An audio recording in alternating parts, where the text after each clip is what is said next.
première lettre de Pierre, chapitre 1, versets 1 à 3. De la part de Pierre, apôtre de Jésus-Christ, à ceux qui sont étrangers dispersés dans le Pont et la Galatie. Et je saute au verset 3.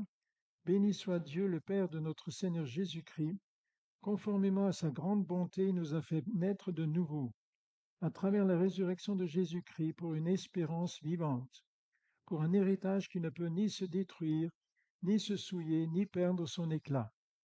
Il vous est réservé dans le ciel à vous, qui êtes gardés par la puissance de Dieu, au moyen de la foi, pour le salut prêt à être révélé dans les derniers temps.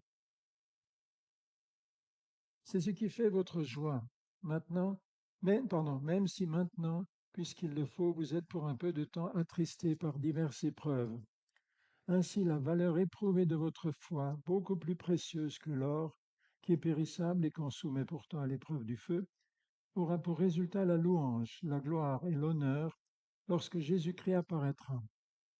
Vous l'aimez sans l'avoir vu, vous croyez en lui sans le voir encore, et vous vous réjouissez d'une joie indescriptible et glorieuse, parce que vous obtenez le salut de votre âme pour prix de votre foi. Et puis, à la fin, chapitre 5, en d'autres termes cette fois-ci, mais toujours la même idée, versets 5 à 11.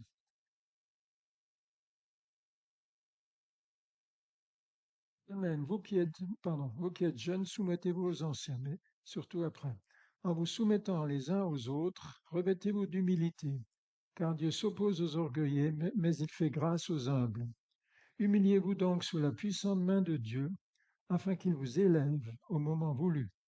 Déchargez-vous sur lui de tous vos soucis, car lui-même prend soin de vous. Soyez sobres, restez vigilants. Votre adversaire, le diable, rôde autour comme un lion rugissant, cherchant qui dévorer. Résistez-lui avec une foi inébranlable, sachant que les mêmes souffrances sont imposées à vos frères et sœurs dans le monde. Le Dieu de toute grâce vous a appelés en Jésus-Christ à une gloire éternelle. Après que vous aurez souffert un peu de temps, il vous rétablira lui-même, vous affermira, vous fortifiera, vous rendra inébranlable. À lui, la gloire et la puissance au siècle des siècles. Amen.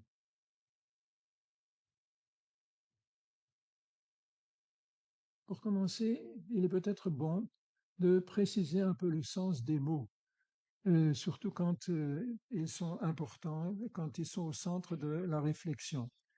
Et je voudrais ainsi m'arrêter un peu sur le sens de deux mots qu'on emploie souvent et qui apparaissent naturellement aussi dans ce texte, c'est croire et espérer. Qu'est-ce que ça veut dire par rapport à Dieu?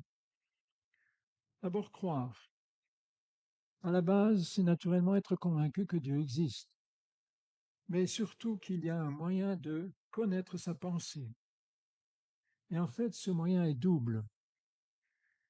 Nous disposons d'abord d'une révélation écrite et ensuite aussi, surtout, d'une incarnation vivante en Jésus, venu nous parler de sa part. En ce qui concerne la révélation écrite, la Bible, eh bien, il y a un principe fondamental que l'apôtre Paul nous donne en disant que toute l'écriture est inspirée de Dieu et utile pour enseigner, convaincre, corriger, instruire dans la justice, afin que l'homme de Dieu soit formé et équipé pour toute œuvre bonne. Vous connaissez sans doute ce texte de Timothée 3,16. Il entraîne deux conséquences. Il est bien vrai que ce texte a été rédigé par des hommes, mais il est aussi inspiré par Dieu. Il ne contient donc pas des points de vue personnels de l'auteur. Et ceci juste à part certains textes de Paul où lui-même dit que c'est son avis personnel qu'il donne. Mais d'une façon générale, c'est vraiment Dieu qui parle à travers son messager. Donc il ne s'agit pas de l'adaptation de philosophies humaines. Et c'est ainsi que, par exemple, si vous lisez le récit de la création, qui fait l'objet de tant de moqueries, eh bien, ce n'est pas la reprise de légendes chaldéennes, non, c'est bien la révélation de Dieu. Toute l'écriture est inspirée. Deuxième conséquence, c'est que ceux qui se donnent des airs savants pour détourner une autorité légitimement acquise dans un autre domaine où ils sont à la hauteur, mais surtout pour discréditer un enseignement biblique ou pour opérer un tri entre ce qui leur paraît simplement humain et ce qui peut-être après tout pourrait peut-être tout de même quand même venir de Dieu, eh bien ces gens se chargent d'une formidable responsabilité, d'abord devant Dieu naturellement, mais aussi envers ceux qu'ils trompent. Il s'ensuit que je fais totalement confiance à Dieu pour ce qu'il me dit concernant ma perdition de pécheur, mais ensuite aussi mon rachat par Dieu, par Christ crucifié, ressuscité, mon accueil comme enfant dans la famille de Dieu et réconcilié dans cette famille.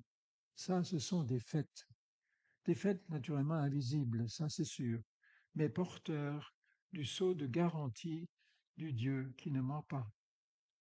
Ils sont importantement passés, qu'ils présentent comme apurés, comme effacés. Ils sont importantement présents, en qui s'en trouvent alors transformés complètement. Souvenez-vous de cette parole, les choses anciennes sont passées, voici toutes choses sont devenues nouvelles. 2 Corinthiens 5, 17. Voilà quelques réflexions sur la notion de croire. Maintenant, espérer. Les faits que je viens de rappeler impactent donc aussi mon avenir directement. Et c'est là que croire se rapproche fortement de la notion d'espérer. Et à certains moments même devient synonyme. Voici comment quelqu'un a exprimé le lien entre croire et espérer. J'ai trouvé ça très joli. L'espérance, c'est la capacité d'entendre la musique du futur. Remarquez bien cette notion de futur. Entendre la musique du futur. La foi, c'est le courage de danser sur cette musique dans le présent. Et ainsi, les trois dimensions de notre temps sont concernées. Espérer, c'est donc croire, c'est être sûr de ce qui vient. En effet, rappelez-vous, la foi, c'est la ferme assurance des choses qu'on espère, la démonstration de celles qu'on ne voit pas. Permettez-moi d'ajouter de celles qu'on ne voit pas encore, mais qu'on verra certainement. Il s'agit simplement d'avoir la patience d'attendre le moment de Dieu. Et compris ainsi, le verbe espérer signifie croire en ce qui vient, parce que cela porte le même cachet de garantie de la part de Dieu que tout le reste. Et ainsi, le verbe espérer signifie attendre avec assurance quelque chose qui ne manquera pas d'arriver, parce que c'est sous le contrôle de Dieu, et non pas de moi, ni de quelque instance humaine. C'est Dieu qui le garantit. Alors, après avoir précisé le sens des mots, quel est donc le contenu de cette espérance? Comment peut-on vivre si on n'a rien à espérer? Et c'est peut-être là le grand problème de notre temps actuellement. Je ne parlerai plus de morosité, je crois même qu'on peut aller jusqu'au désarroi. Quand on ne peut plus s'accrocher à quoi que ce soit, quand on n'a plus rien auquel s'accrocher, quand tout s'écroule, comment est-ce qu'on peut encore continuer? Quand j'étais jeune, beaucoup de mes camarades, investissaient toutes leurs forces dans le marxisme. En effet, le marxisme promettait des lendemains qui chantent. Les lendemains sont arrivés, mais ils ont drôlement déchanté surtout. Et puis, dans la génération précédente, il y en avait beaucoup qui avaient placé leurs espoirs dans diverses formes de fascisme, qui annonçaient, celle de Hitler par exemple, annonçait la venue d'un règne de 1000 ans, sur Terre naturellement. Et puis plus tard est venu Mao, qui préparait l'avènement, disait-il, d'un homme nouveau. Et c'est vrai que tous ces systèmes ont vraiment apporté l'opulence à leurs dirigeants, mais aussi apporté 150 millions de morts sur Terre parmi leurs adeptes. Et ce qui est le plus terrible, c'est que ça continue encore. Étonnons-nous alors que dans les années 1980 soit apparue comment dire, un slogan qui était assez significatif. Au moment où tous ces miroirs aux alouettes s'étaient fracassés, on a commencé à dire no future, pas d'avenir, plus d'avenir. Et c'est normal que l'homme ne peut pas vivre sans espérance, sans perspective d'avenir, un tant soit peu motivante. D'où la morosité, le désarroi actuel de notre époque, les mouvements de révolte périodiques, la défiance de plus en plus marquée envers les politiques, qui ont certainement une part d'explication dans l'incapacité de ceux-ci à mettre en œuvre un espoir tant soit peu tangible, ou au moins crédible. Et ils n'ont pas la tâche facile, ce n'est pas pour les critiquer que je dis cela. Eh bien, quelle est donc l'espérance des chrétiens? Nous avons lu 1 Pierre 1, 3 à 5 et 7 à 9. Et au cours de toute sa lettre, Pierre évoque à plusieurs reprises le salut réalisé par Christ et l'envisage surtout dans sa dimension future, dans ce qu'il va signifier pour le chrétien quand Christ reviendra. Permettez-moi de relire quelques phrases.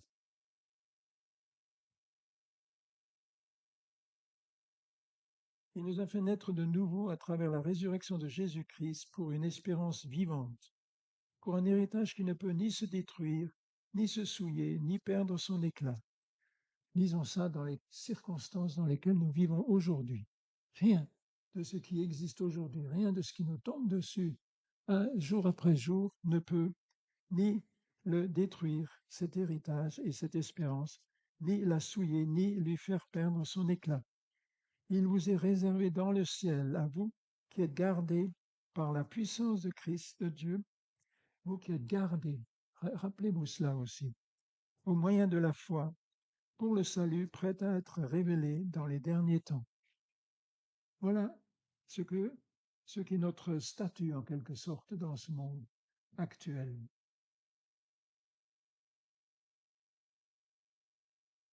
Dans cette situation, eh bien, nous sommes bénéficiaires de la dimension future de cette espérance, dans ce qu'il va signifier pour le chrétien quand Christ reviendra. Et il nous est dit que Christ enverra ses anges avec la trompette retentissante. Ils rassembleront ceux qu'il a choisis des 4 coins du monde. Matthieu 24. Voilà notre avenir, envers et par-dessus tout ce qui peut se passer et nous arriver d'inattendu. Ces élus, comme ils sont aussi appelés, entrent alors pour toujours en présence de leur Sauveur et de leur Père éternel.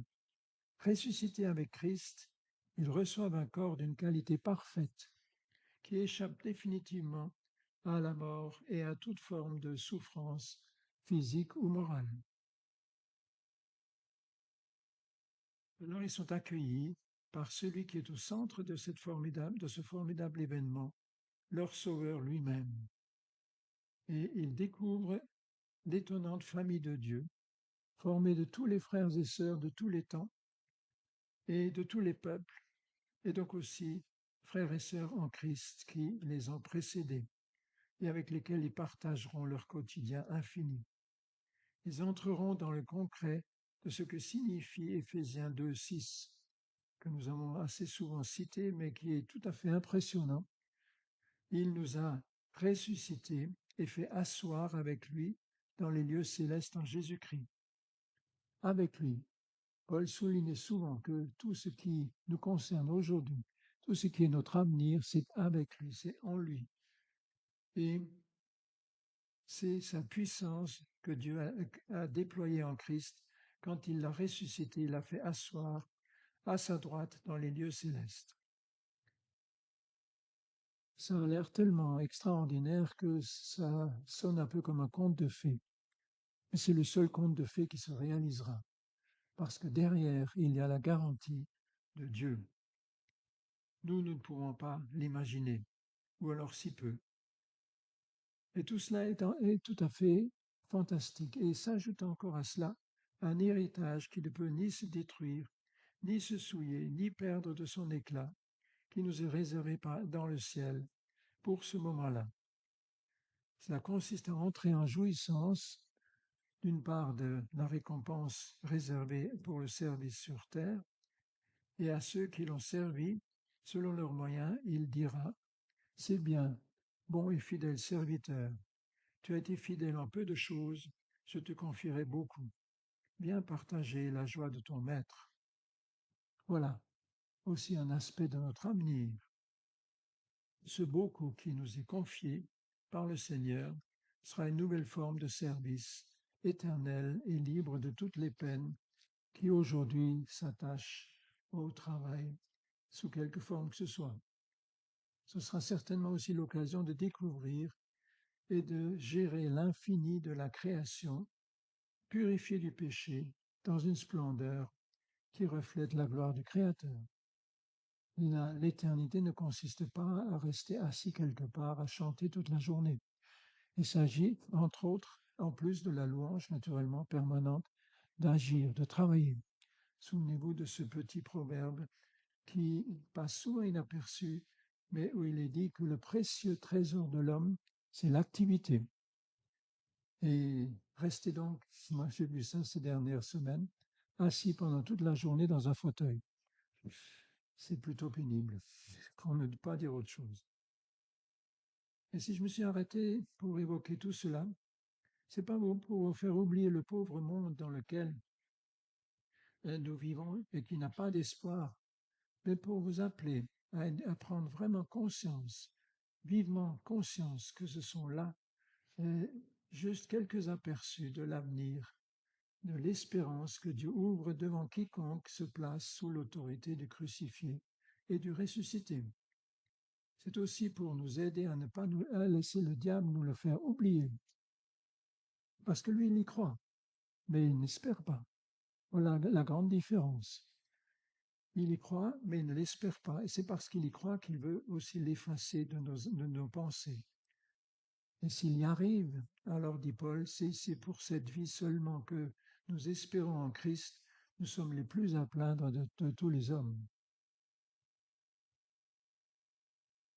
Alors, en troisième partie, cela entraîne des conséquences sur notre quotidien. Toutes ces choses que j'ai ainsi brièvement évoquées, nous les savons bien sûr, mais ne devraient-elles pas visiblement impacter notre comportement quotidien, notre mentalité et même notre langage? En pensant à cet avenir majestueux et à ce que le Seigneur a accompli sur la croix, par grâce, pour me l'acquérir, ne serait-il pas tout simplement logique de mettre mon présent à sa disposition? Au-delà de tout ce que me demande par exemple mon travail quotidien. Car la destination finale, c'est celle que nous venons d'évoquer, et c'est ce que Paul recommande à Tite de répéter souvent aux chrétiens qu'il lui a demandé de visiter. Voici par exemple ce qu'il dit dans le chapitre 2 de sa lettre à Tite, verset 11. En effet, la grâce de Dieu, source de salut pour tous les hommes, a été révélée.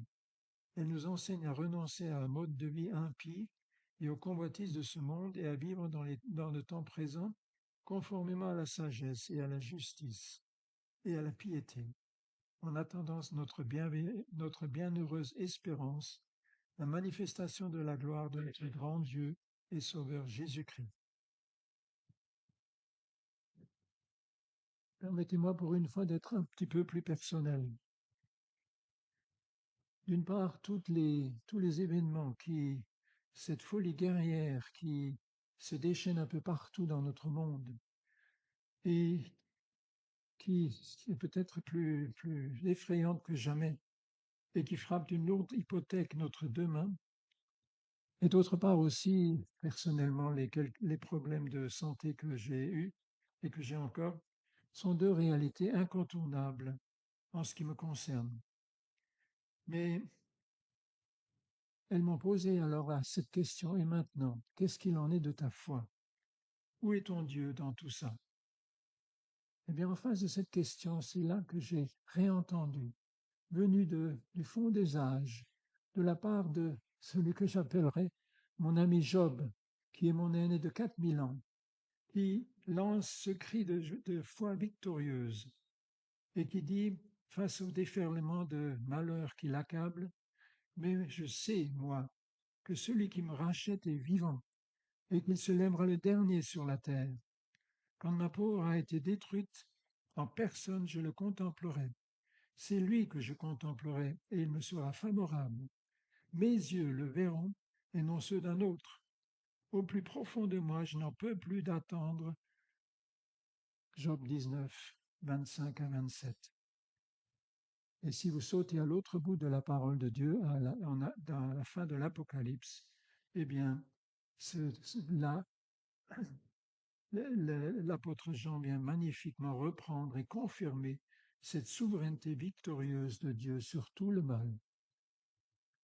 Je sais, moi, que celui qui est vivant et qui me rachète, celui qui me rachète est vivant et qui se lèvera le dernier sur la terre.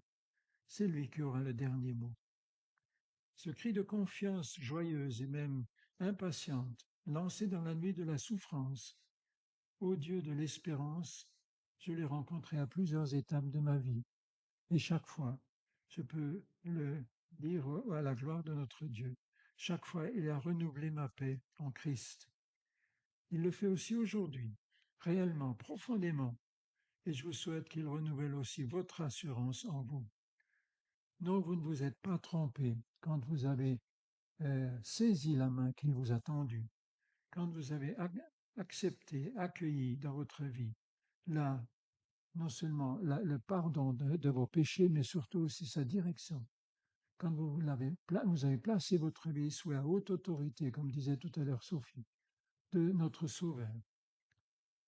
Et y a-t-il quelque chose de plus effrayant que de quitter cette terre en emportant tout le contentieux de péché non pardonné et en rencontrant le Dieu juste et qui aurait pourtant voulu pardonner? Excusez cette parenthèse personnelle. Elle voulait simplement vous encourager à vous accrocher encore plus étroitement à celui que l'Ancien Testament, toujours à nouveau, appelle le maître de l'univers, donc aussi le maître des événements, donc aussi le maître de nos événements et de nos circonstances.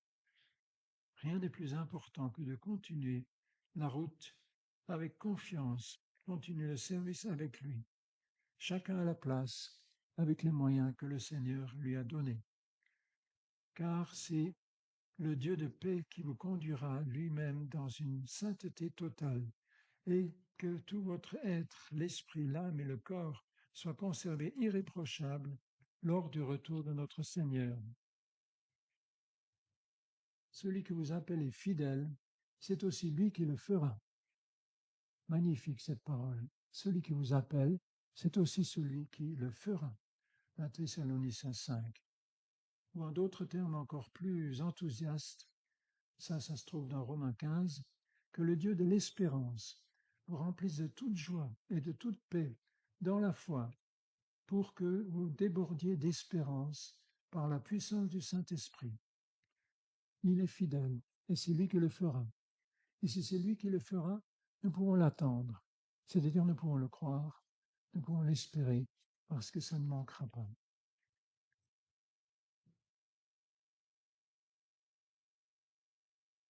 Seigneur, quand nous sommes tournés vers toi, ce n'est pas vers une idole absurde, mais vers le Dieu, le maître de l'univers, le créateur de toutes choses. Et tu te révèles aussi comme un Père céleste, magnifiquement affectueux et fidèle à ta parole. Tu nous as parlé, tu nous parles encore au travers de ton livre. Et tout ce que tu as dit est vrai. Et il suffit que nous nous y attendions pour que toi tu te tiennes derrière ce que tu as dit et que tu te montres effectivement le Tout-Puissant, celui qui prend soin de ses enfants et qui tient aussi le monde dans sa main, quelles que soient les apparences. Nous te louons, Seigneur, d'avoir cette paix et cette assurance que c'est toi qui auras le dernier mot sur cette terre. Amen.